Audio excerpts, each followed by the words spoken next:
welcome to Roadside Florida, the program where we travel back in time to Florida's unique attractions and destinations. Some of these places are gone, and some are still going strong, but all are loved by tourists and locals alike. I'm Rene Ramos, director of the Lynn and Lewis Wolfson II Florida Moving Image Archives. Once again, my co-pilot is historian Sylvia Gurinsky. For this episode, we're visiting places that have been set aside as monuments to notable Floridians from our recent and distant past.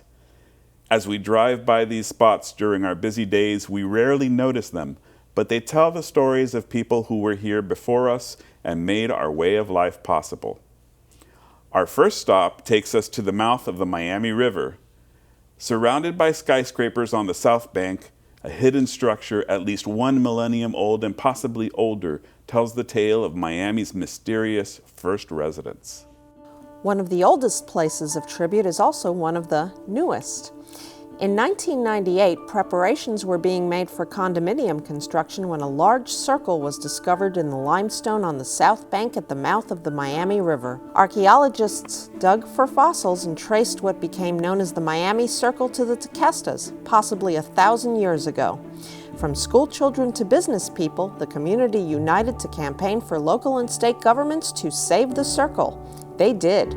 Today, the Miami Circle is a park and a National Historic Site that highlights and honors the past, including the Tequesta and Seminole who settled along the Miami River. Native plants, limestone, and walkways welcome everyone from joggers to students of history. To tell us more about notable monuments and memorials, here's Sylvia Gurinsky. Welcome back, Sylvia. Very glad to be back, Renee.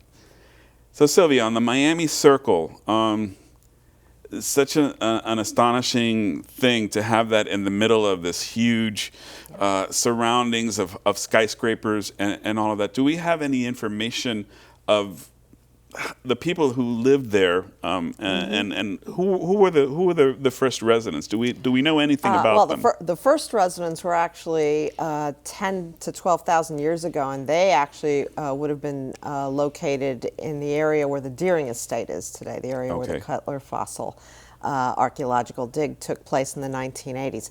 But the Miami Circle, that was one of the areas where the Tequesta were encamped on both sides, really, of the mouth of the Miami River, where the river meets Biscayne Bay. There were some archaeological digs that took place in the 1980s, including the area of the Hyatt Regency Hotel on the North Bank. And this turned out to be a surprise because there had been a lot of people on that land, the Brickell family, of course. There were various homesteaders. There were later on all sorts of businesses that were there too. So this was discovered in the time that they were planning to create a condominium there. And it really has been traced to be a spiritual center of some sort for the Tequesta. The circle meant to symbolize a place where they had ceremonies for their lives. They were simple people, would ride their canoes up and down the Miami River into Biscayne Bay. There were all sorts of things found at the circle: dolphin skulls, other animal skulls, shark teeth, and also there were thought to be some items that would have come from other areas, indicating that Tequesta went to trade with other indigenous communities in other places. So the Tequestas were there up until around the 16th century, am I correct? And what happened with them? What happened with them was Spanish explorers coming, starting with Ponce de Leon in 1513, stopping in various spots. There's still all sorts of discussion going on about where exactly Ponce de Leon stopped in Florida. He did not stop in the Miami River area. But other Spanish explorers came to the area, and aside from some conflicts, there were also exposures of the Tequesta, the Calusa in southwest Florida, other tribes also to illnesses such as smallpox. So most did die. There were, when the British took over Florida, there were Tequesta who went with Spanish to Cuba. But there are still efforts to trace the mystery of the Tequesta. History Miami has a lot of fossils, various tools, and artifacts that have been dug up and are on display. But there's still a lot of digging going on. And in fact, in 2012, the area where Met Square is located on the north side in downtown on the north bank of the river, another dig that took place, and there are discussions ongoing about how to memorialize those.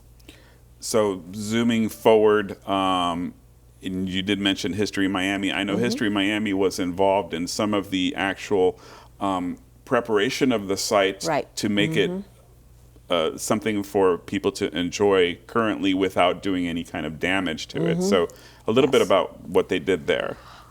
History Miami was involved in the initial development of the park at the Miami Circle.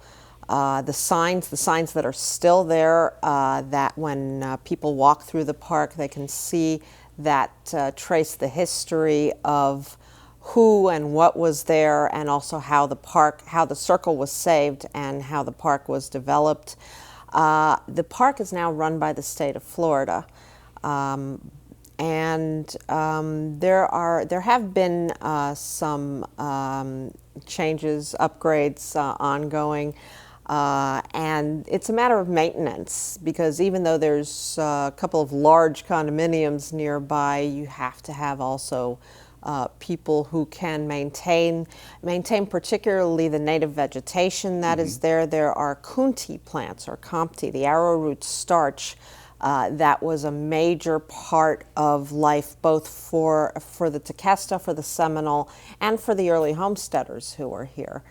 And there were some concerns, for example, about people walking their dogs, walking in the area where the circle is in the middle of the park, and how it was going to be cared for.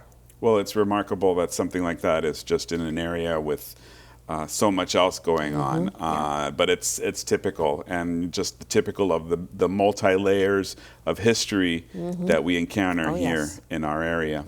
Very much so. And actually, the condominium that is there now is not the condominium that was originally planned when the circle was discovered.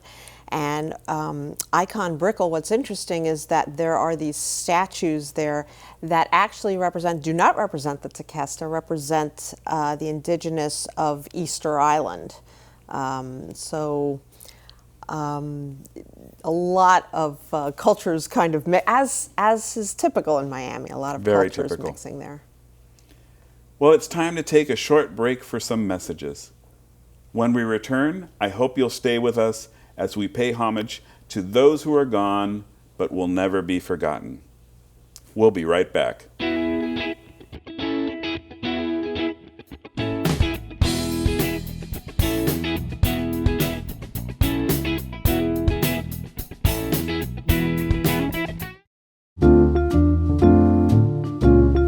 And now, a TV commercial blast from the past. Hope you enjoy it.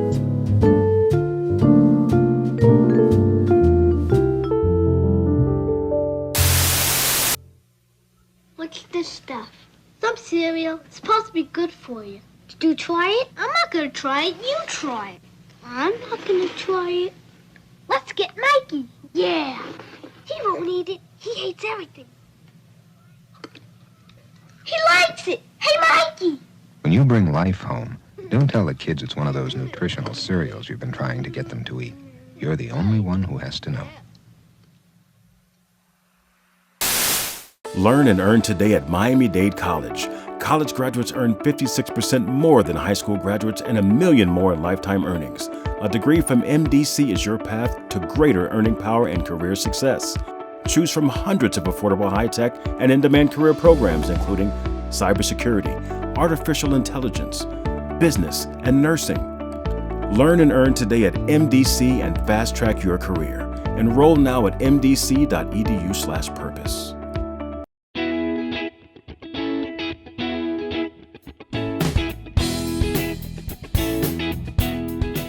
South Florida is home to people from many parts of the world who have come here to make better lives for themselves and their families. Their struggles and courage are commemorated in monuments throughout our region. Let's take a look and reflect. There are monuments that honor the memories of those lost in horrors made by nature and human beings. Markers pay tribute to the victims of hurricanes such as the Great Labor Day hurricane of 1935, which struck the Florida Keys with tremendous force and killed hundreds. In Miami Beach, the Holocaust Memorial, controversial when it was planned, has become a community gathering place for memorializing the 6 million Jews and others murdered by the Nazis, as well as an important stop for tourists. On Miami's Calle Ocho, an eternal flame provides somber remembrance of those lost at the Bay of Pigs, as well as others who have fought against the dictatorship in Cuba. That and other monuments line Southwest 13th Avenue, known as Cuban Memorial Boulevard. Welcome back, Sylvia. Thank you. So the 1935 hurricane, such a devastating and really key event in the early history of our region. Mm-hmm. Could you tell me a little bit more about the hurricane itself and also the construction of the memorial? Yeah, and it's still the strongest recorded hurricane on the U.S. mainland, affected most gravely the Middle Keys.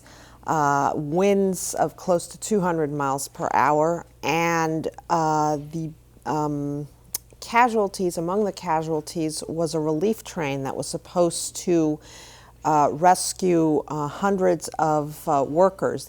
Many of them were World War I veterans who were working on the overseas, the railroad and the highway, and the train was just washed away. And many people were washed away. There are accounts of people hanging on, survivors hanging on to anything for dear life against the wind and against the waters. And across South Florida, there are several monuments that people can visit, certainly in the Keys, one example. Another one at Woodlawn Cemetery in Miami that memorializes them.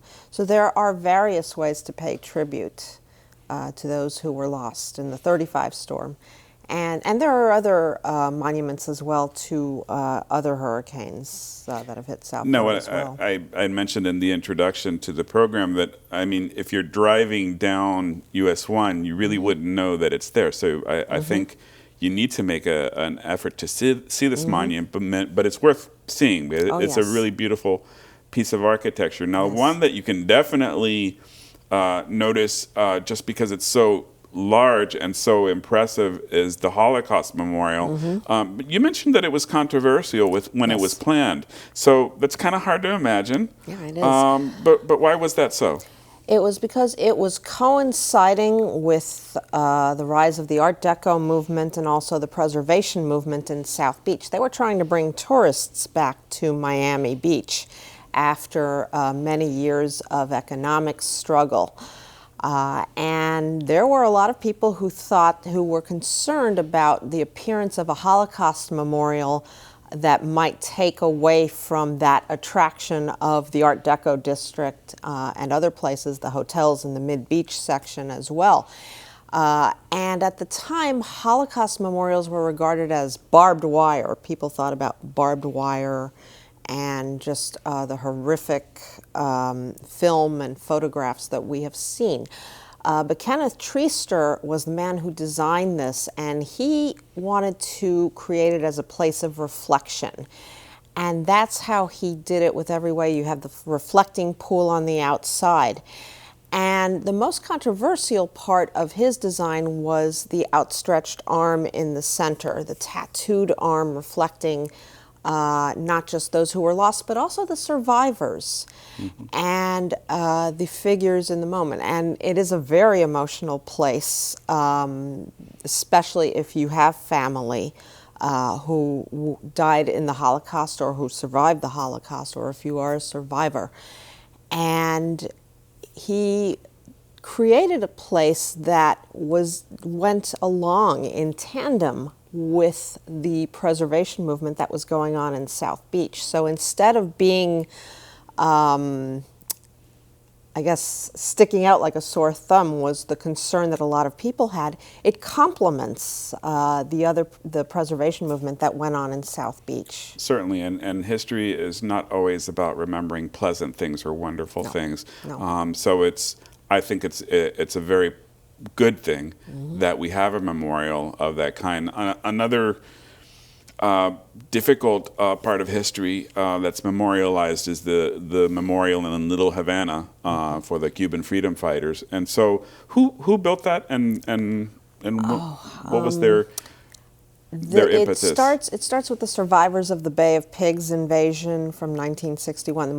That memorial that's on 13th Avenue and Southwest 8th Street was built in 1976. So the survivors and others, supporters in the Cuban community, funded the creation, including their own Eternal Flame. And it connects to other memorials. There are other memorials that pay tribute to Cuban journalists, to also doctors and people of other professions. Many who came here, but also many who died in Cuba, fighting for freedom from the Castro regime. Well, it's remarkable that in these areas, which are, we have these incredible property values going up, that we've taken dedicated property that could have a condominium or something massive on it, and just used it to memorialize and to record history and teach future generations about our history. And it says something about the communities that got together to do so. Absolutely. It's something that's, you wonder if we're able to do that, and it's remarkable when we can. It's time to take another break. When we return, please join us as we take a fascinating look at the final resting place for some of our founding citizens and the beautiful memorials created in their honor. Don't go away.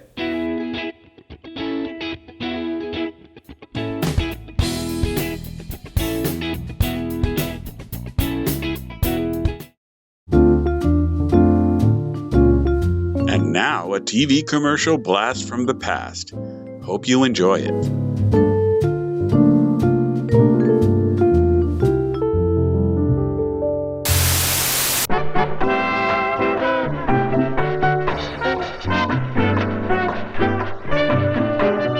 Like a vacation in Miami, but don't have the money right now? Eastern Airlines has the answer. Charge it on Eastern's Charge a Trip plan. Learn and earn today at Miami-Dade College. College graduates earn 56% more than high school graduates and $1 million more in lifetime earnings. A degree from MDC is your path to greater earning power and career success. Choose from hundreds of affordable high-tech and in-demand career programs, including cybersecurity, artificial intelligence, business, and nursing. Learn and earn today at MDC and fast-track your career. Enroll now at mdc.edu/purpose.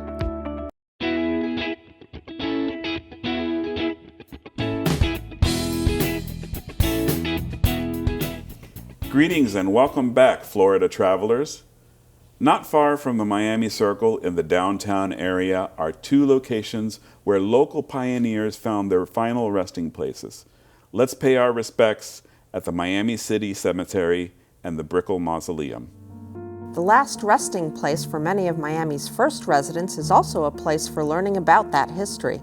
William and Mary Brickell provided the land for the Miami City Cemetery. They're not buried there, more about that to come, but Julia Tuttle, Dr. James Jackson, John Siebold, and members of the Peacock family are. In keeping with Jewish tradition, there is a separate section that features local pioneers from Miami and Key West. Many blacks were buried separately because of segregation, but recently community members have been chronicling their history. Markers honor black incorporators of the city of Miami. Later barrier breakers, such as Judge Lawson Thomas, are in the main part of the cemetery. As for the Brickells, they were buried on their land on the south side of the Miami River for many years. Today they are in Woodlawn Cemetery, and the empty mausoleum remains at Brickell Park. Welcome back, Sylvia. Thank you. So, it's astonishing how the Miami City Cemetery reflects both the wonderful and also sad parts of our history, as we were talking about with some of the other monuments that we're discussing today. And in this case, it's really about kind of the ethnic and racial divisions that marked the beginning of our story, and we've been working over these years to resolve that. But everything is there, written in stone, literally in the cemetery. So is this cemetery open to the public, and how does it work if someone wants to go there and take a look at what's there? Yes and yes. People can just walk or drive in. It's in on 19th Street, right next to Temple Israel of Greater Miami, across the street from some businesses. So anybody can go in there. There are also organized tours. Of course, Dr. Paul George, longtime Miami-Dade professor and now historian at History Miami, famous for his tours of the cemetery. And a lot to see, a lot of the pioneers of Miami, and also different sections honoring military. I think the voiceover, the clip mentioned the Jewish section, and lot of, and of course, a function also of the times. The cemetery was created in 1897. Segregation was the law in Miami, and blacks were in a segregated section in what is considered the back of the cemetery, which is the north side of the cemetery.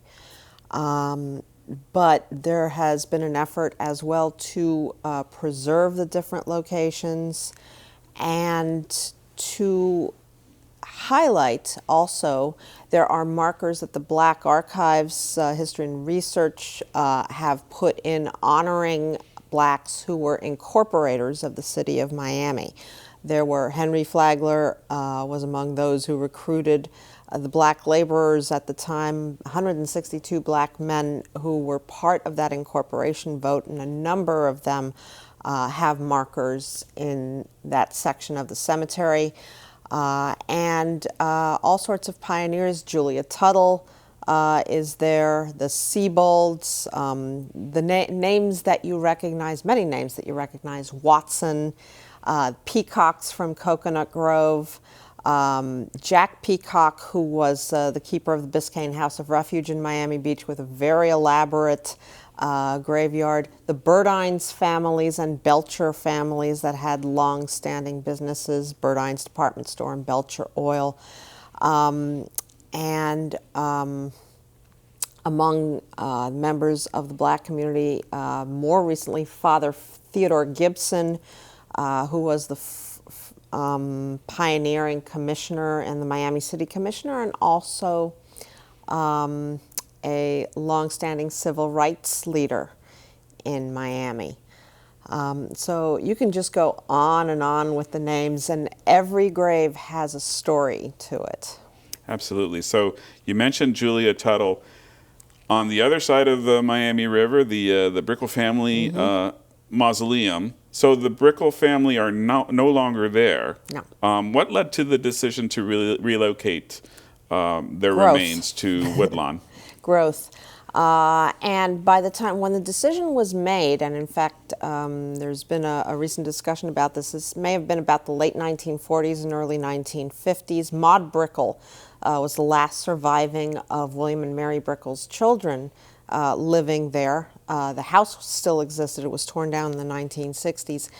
And there were businesses. The second generation of Brickell development, from the houses to some of the early office buildings, were starting to be built there. And there were concerns about vandals going there. So there were up to 8 members of the Brickell family that had been buried in that mausoleum, and they were all moved around that time, late 40s, early 50s, to Woodlawn. And of course, at Woodlawn, the Brickell Mausoleum is also available for people who want to see it. A lot of pioneers there as well, and a lot of members of the Bacardi family at Woodlawn, members of the Graham family as well. But the Brickell Mausoleum, even though nobody is in there, still exists at Brickell Park, and it's always a source of curiosity. And when you think of the value of the real estate that's there, it's wonderful that at least there's that green space. And I think that's a wonderful and a really fitting memorial to one of the founding families of our area. Yeah, there was a bit of a land swap that took place that cut out a piece of Brickell Park in order to create the park for the Miami Circle. But the rest of it is still there. And again, there's also, besides the mausoleum, there's also been a map of the way the Miami River area would have actually looked about 180 or so years ago. So a lot of history to learn there. Wonderful. It's heartening to see those things still around. Well, thank you, Sylvia. That was wonderful and informative as always. That's all for this edition of Roadside Florida. Roadside Florida features historical film and videos from the Lynn and Lewis Wolfson II Florida Moving Image Archives. To see more from the Wolfson Archives collection, visit our website at wolfsonarchives.org. You can search the archives catalog and watch videos online. And be sure to connect to our YouTube channel, where you will find hundreds of carefully curated clips, or link to the Wolfson Archives Facebook page to keep up with our busy calendar of historical happenings. I'm Rene Ramos. Until next time, thank you for watching.